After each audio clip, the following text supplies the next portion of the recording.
ஆஸ்திரேலியாவின் டாஸ்மானியா தீவில் மட்டுமே வாழும் வித்தியாசமான உயிரினம்தான் டாஸ்மானியன் டெவில். பெயர் போலவே இதன் சத்தம் மிகவும் பயங்கரமாக இருக்கும்.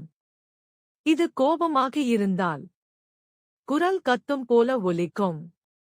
உடல் சிறியதாக இருந்தாலும் இதன் கடிக்கும் சக்தி மிக அதிகம்.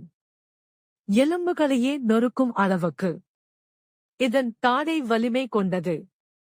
இது பெரும்பாலும் இரவு நேரத்தில் வேட்டையாடும் உயிரினம். சிறிய விலங்குகள் மட்டுமல்ல, இறந்த உயிரினங்களையும் உணவாக உண்ணும். டாஸ்மானியன் டெவில் இயற்கையின் தூய்மை பாதுகாவலன். ஆனால் இன்று நோய்கள் மற்றும் மனித செயற்பாடுகளால் அழிவின் விளிம்பில் உள்ளது.